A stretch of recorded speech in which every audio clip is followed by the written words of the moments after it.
sétimo ano, tudo bem com vocês? Aqui é a Prof. Camila de Geografia e hoje nós vamos estudar sobre a ocupação do espaço na região norte do Brasil. A região norte pode ser considerada a última fronteira de expansão das atividades econômicas do país. Como a região abriga grandes riquezas naturais, assim como muitos povos indígenas nativos e povos tradicionais, há uma preocupação com o modelo de desenvolvimento a ser aplicado e com a maneira como os recursos devem ser explorados. Vamos começar agora pelo povoamento dessa região. No decorrer da ocupação do território brasileiro, tanto o povoamento quanto a economia se concentravam na nossa faixa litorânea. Assim, durante mais de 100 anos após a chegada dos portugueses, a Amazônia só foi frequentada por expedições que tinham interesse em aprisionar indígenas ou explorar as drogas do sertão, que eram lá canela, cravo, algumas ervas medicinais, entre outras coisas. A ocupação e o povoamento da Amazônia tiveram início somente lá no século XVII, quando o governo português resolveu instalar na foz do rio Amazonas um forte, uma fortificação, que deu origem à cidade de Belém. No século seguinte, houve dois tipos de ação povoadora. As missões religiosas, que eram aquelas missões jesuíticas, cujo objetivo era catequizar os indígenas, e as expedições militares, organizadas para defender o território norte do Brasil. Somente lá no fim do século XIX, com a exploração da borracha, teve início a ocupação do interior da Amazônia. No século XX, com a chegada de diversos imigrantes no país, alguns imigrantes japoneses se instalaram na região, em núcleos coloniais, onde se dedicaram à plantação de pimenta do reino e juta, que é uma fibra que se faz diversos tipos de sacos, como saco de batata, entre outras coisas. Mas nós podemos dizer que o grande destaque na economia da região norte foi com o ciclo da borracha, e é sobre ele que a gente vai trabalhar um pouquinho agora. A borracha, produto obtido da coagulação do látex da seringueira, ou seja, do cozimento então daquele líquido que sai dessa árvore chamada seringueira, já era conhecido pelos indígenas da Amazônia. Contudo, alcançou grande valorização e a procura no mercado mundial na primeira metade do século XIX, quando o estadunidense Charles Goodyear criou o processo de vulcanização, que tornava o material coagulado mais resistente e elástico. No fim desse século, a extração do látex das seringueiras nativas se intensificou na região amazônica. Esse Charles Goodyear foi o fundador, então, da marca de pneus Goodyear, que utilizava há séculos atrás, então, essa borracha obtida através do látex das nossas seringueiras.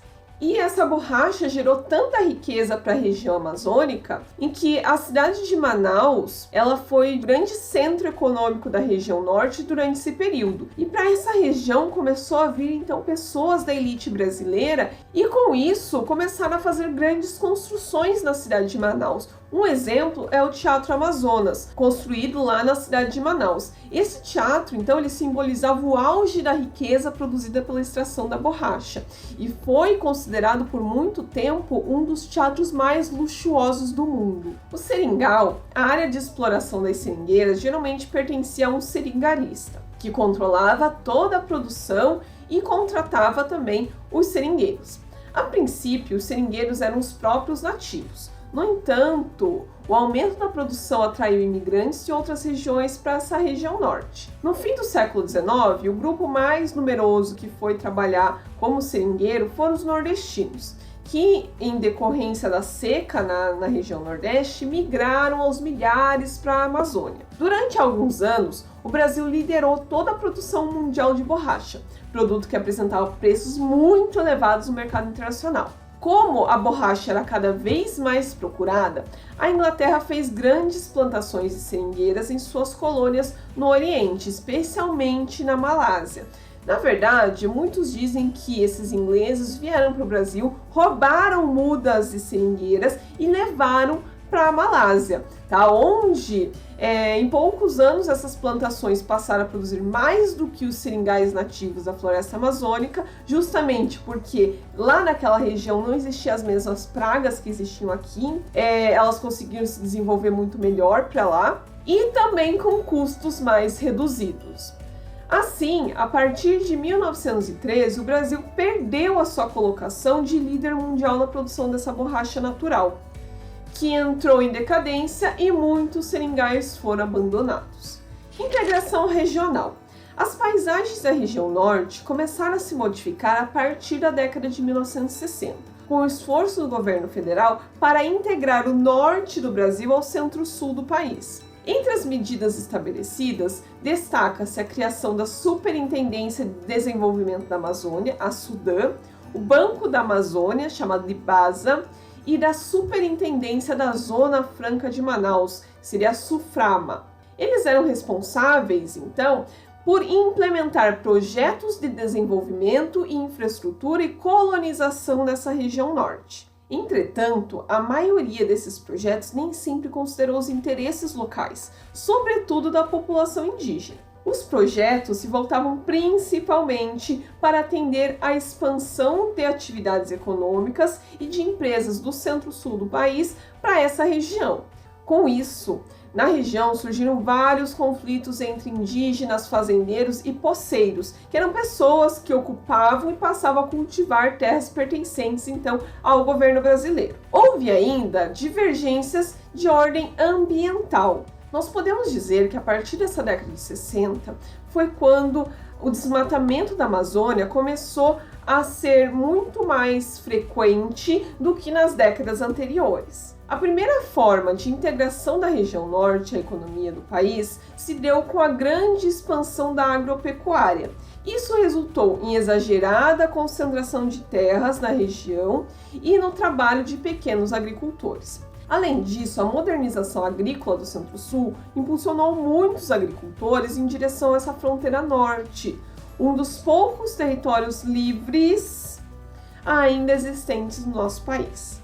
Agora, sobre os aspectos econômicos dessa região. A economia da região norte está estritamente ligada ao seu grande potencial natural. Por causa de projetos de desenvolvimento, a economia dessa região vem progredindo nas últimas décadas.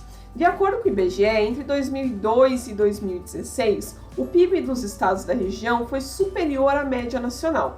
Mesmo assim, os indicadores socioeconômicos da região são em geral inferiores aos da média nacional. Por isso, para que o crescimento econômico represente aumento na qualidade de vida dessa população, é necessário ampliar os investimentos em mão de obra qualificada, melhoria na estrutura física e social, além de incentivar projetos de sustentabilidade de manejo e exploração florestal e mineral. A gente tem que lembrar que nessa região nós vamos ter uma grande quantidade de floresta em que várias pessoas vivem desse extrativismo vegetal, principalmente, necessitam dessas áreas ali florestais e para isso o desmatamento seria muito prejudicial. Além disso, nessa região norte do Brasil, principalmente no estado do Pará, se encontra uma das maiores reservas de minério de ferro do mundo, que é a reserva da Serra de Carajás. Agora vamos comentar um pouco sobre a agricultura nessa região norte do Brasil. Um dos mais tradicionais cultivos da região norte é a de pimenta do reino, introduzida por imigrantes japoneses lá na década de 30, que eu havia comentado anteriormente, na região de Bracatinga, no Pará. A juta, na qual se extrai uma fibra vegetal utilizada como matéria-prima na indústria têxtil, também foi inserida pelos japoneses. Atualmente são os ribeirinhos que se dedicam então ao cultivo dessa plantinha chamada juta. A região norte ainda produz a malva, planta fornecedora de fibra para a indústria. Além dos cultivos destinados à indústria, essa região produz vários alimentos como arroz, milho, feijão, soja. Mas o que tem mais crescido nessa região, por causa ali da expansão das fronteiras agrícolas nessa área, vai ser o cultivo de soja, principalmente nas áreas de cerrado, como eu já havia comentado nas últimas aulas. E também a pecuária e o desmatamento da floresta para a criação de gado, que eu vou falar daqui a pouquinho. Agora sobre extrativismo vegetal. O extrativismo vegetal é uma atividade importantíssima para a região norte do nosso país, destacando-se a extração de madeira, açaí, palmito, castanha do Pará e vários tipos de vegetais que produzem fibras e gomas. Eu vou deixar lá no Classroom uma reportagem sobre então essa extração do açaí, que é um dos principais frutos extraídos a partir desse extrativismo vegetal na região amazônica. Muitos povos da floresta dependem das atividades extrativas para sobreviver.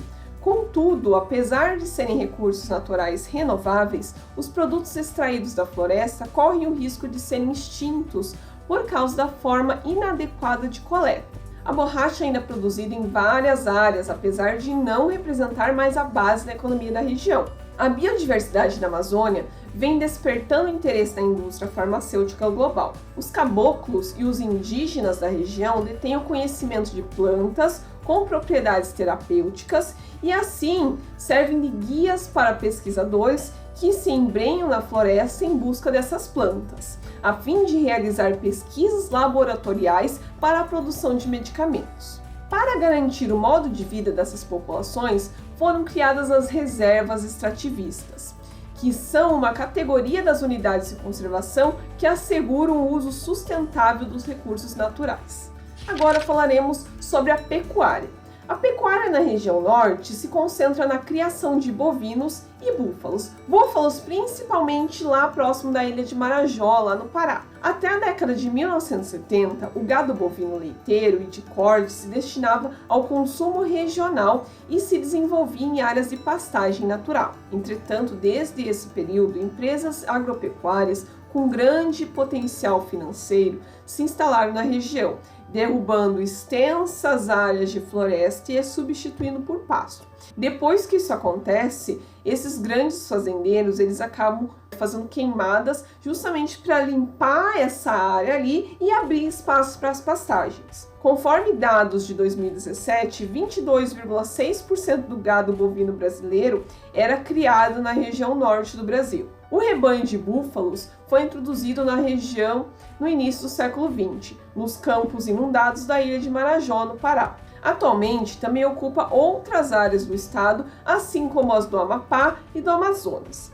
A criação de búfalos na região norte representa mais de 66% do total nacional. Mas o grande problema dessa região vai ser justamente essa criação de gado bovino. Por quê? Porque os grandes produtores sempre estão buscando novas áreas, expandindo então as áreas de pastagem dentro dessa floresta amazônica. E dessa forma, como eu já comentei ali no texto, eles vão acabar derrubando parte dessa floresta e produzindo cada vez mais queimadas para abrir novos espaços para esse gado. Nós temos que começar a pensar, começar a ter um senso crítico da onde que está vindo a carne que nós consumimos.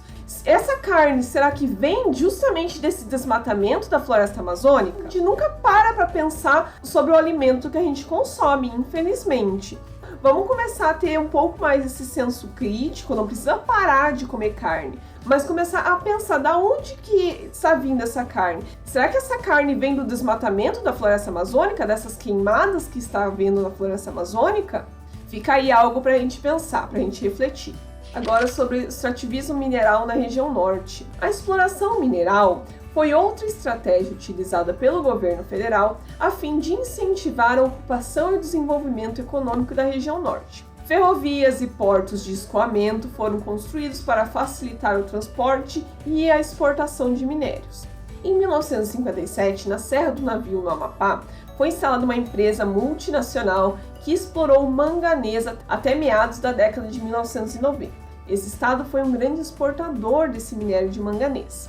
Na atualidade, as reservas e a produção desse minério não são mais tão expressivas quanto foram no passado. Atualmente, aqui no Brasil, o manganês é mais explorado ali no estado do Mato Grosso do Sul. No fim da década de 1960, na Serra dos Carajás, no sul do estado do Pará, foi descoberta uma importantíssima jazida de minério de ferro.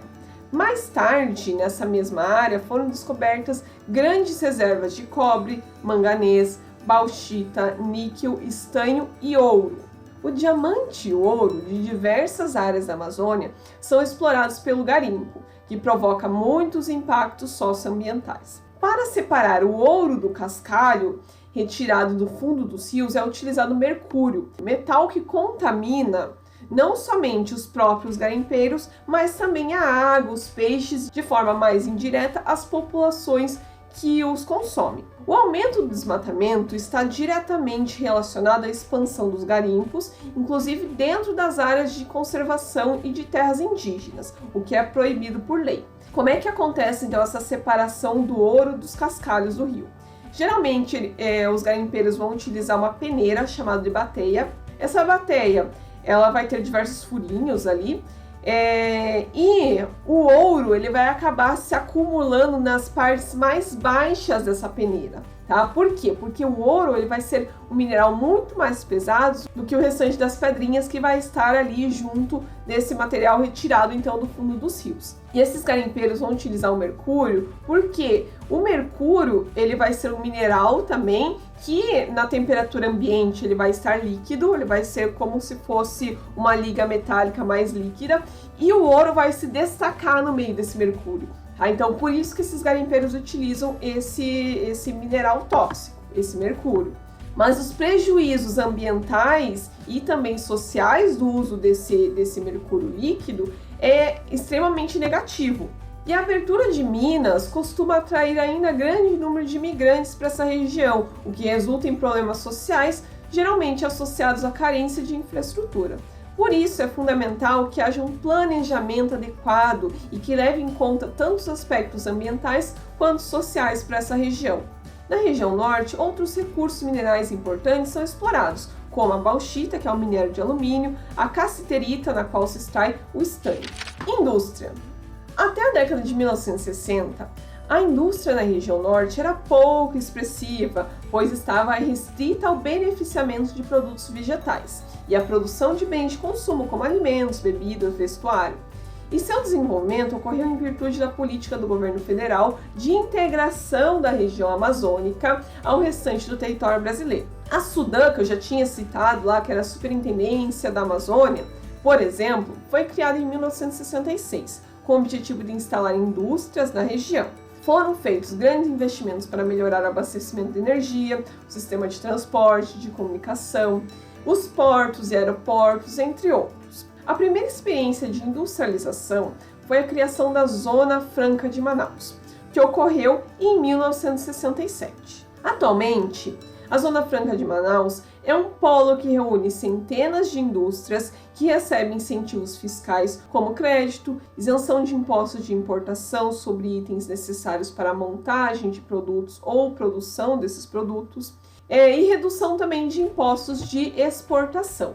A maior parte das indústrias da Zona Franca de Manaus é de grande porte. Muitas delas são montadoras de produtos obtidos com tecnologia estrangeira, como televisores, telefones celulares, computadores, bicicletas, relógios, entre outras coisas. Alguns exemplos de indústrias que se instalaram nessa Zona Franca de Manaus, de motocicletas como a Honda, de produtos eletrônicos como a Microsoft, a própria Apple, se eu não me engano, tem uma montadora nessa Zona Franca de Manaus. E quando o produto é feito na Zona Franca de Manaus, ele vem com esse símbolo na caixa dos produtos. Possivelmente alguém de vocês talvez já tenha visto, tá? Vem geralmente na parte de trás da caixa escrito então, produzido no Polo Industrial de Manaus. Os defensores então da ideia dessas indústrias instaladas na região norte do país sustentam a ideia de que essas indústrias criam empregos, ajudam de forma indireta a preservar a floresta, pois as pessoas deixam de trabalhar em atividades extrativas, que muitas vezes são ilegais e degradam a vegetação, para se dedicar às atividades industriais. Alguns estudos atestam que a Zona Franca de Manaus contribui de modo indireto para a redução do desmatamento, mas é responsável indiretamente por outros impactos ambientais. Como a urbanização não foi acompanhada de políticas públicas suficientes para atender ao crescimento populacional, a natureza no entorno ela vai ser afetada então por baixos índices de saneamento básico, falta de tratamento de esgoto e destinação adequada desses resíduos. Porém, a Zona Franca impulsionou o crescimento do PIB da região e gerou milhares de empregos, qualificação da mão de obra, melhoria no sistema educacional e da renda per capita da região. Na região, outro importante polo industrial se formou em torno do Projeto Grande Carajás, que é lá próximo da Serra dos Carajás, em que se exploram diversos tipos de recursos minerais.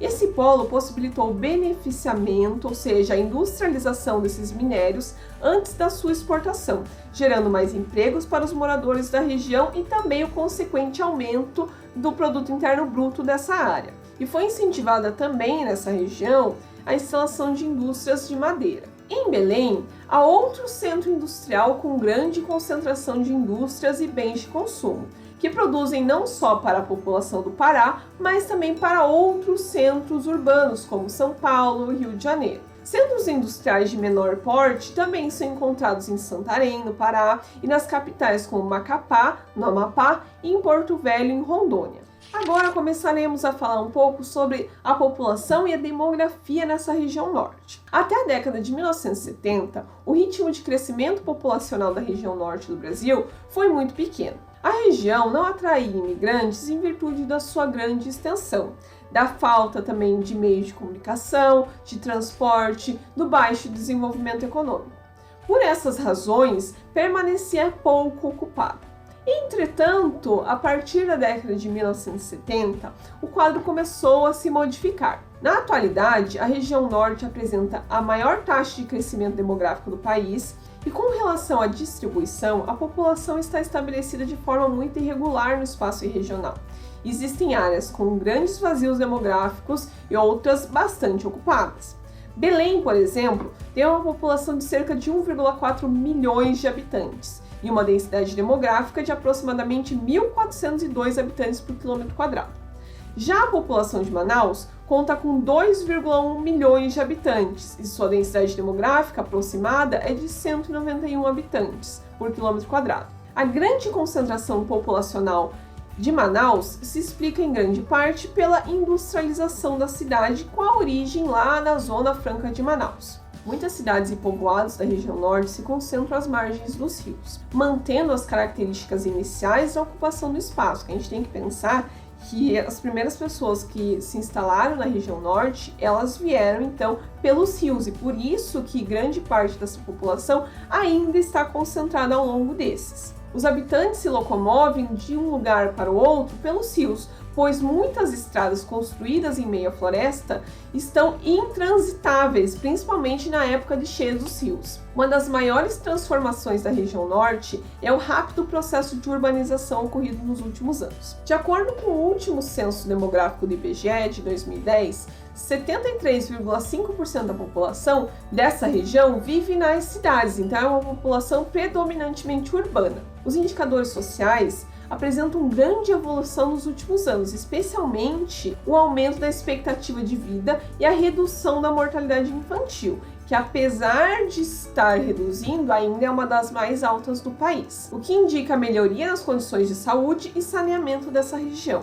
Ainda assim, muitas cidades enfrentam sérios problemas de infraestrutura, como a falta de saneamento básico, em que apenas 16% da população urbana é atendida por coleta de esgoto, por exemplo, e a ocupação de áreas irregulares, principalmente ao longo dos rios. O território nacional é constituído de múltiplas e variadas culturas. Cada uma delas define grupos sociais e etnias que têm percepções e relações distintas com o espaço. Na região norte, uma característica marcante da estrutura populacional é a presença indígena. Em relação às demais regiões brasileiras, é a região onde a presença desses povos é a maior, como mostra então nessa tabela ao lado. Nós vamos perceber que no Brasil nós vamos ter mais de 800 mil pessoas autodeclaradas indígenas. Na região norte é onde nós vamos ter essa maior quantidade, mais de 340 mil pessoas autodeclaradas indígenas. E o sul do Brasil, onde nós vamos ter a menor porcentagem.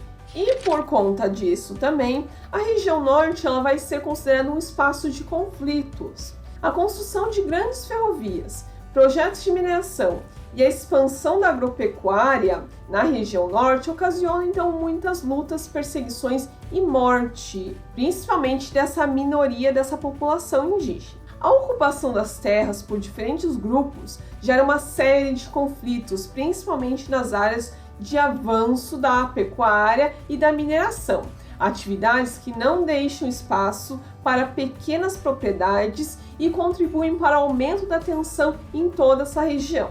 Apenas 4% dos proprietários rurais da Amazônia têm títulos de suas propriedades. Os demais obtiveram suas terras de modo ilícito, forjando escrituras e fazendo uso de violência e assim por diante. Geralmente essas pessoas que ocupam as terras de forma ilícita, elas são chamadas de grileiros. Grileiros por quê?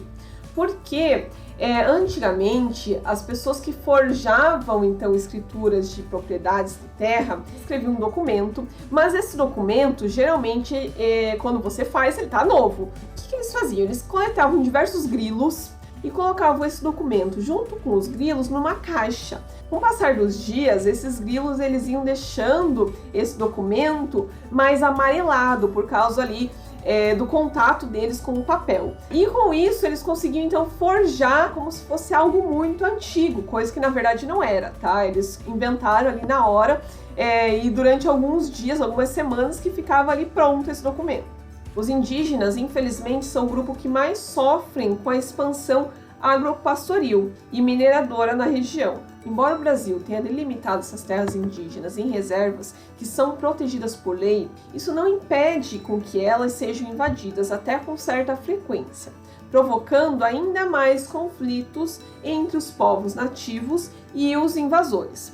Infelizmente, esse conflito entre indígenas e fazendeiros vai acabar sendo pior para o lado mais fraco, ou seja, para o lado dos indígenas, em que muitas vezes acabam morrendo por esses conflitos que ocorrem nessa região. Então, gente, era sobre isso na aula de hoje. Espero que vocês tenham compreendido o conteúdo e qualquer dúvida pode me chamar, certo? Que eu respondo vocês. Beijão!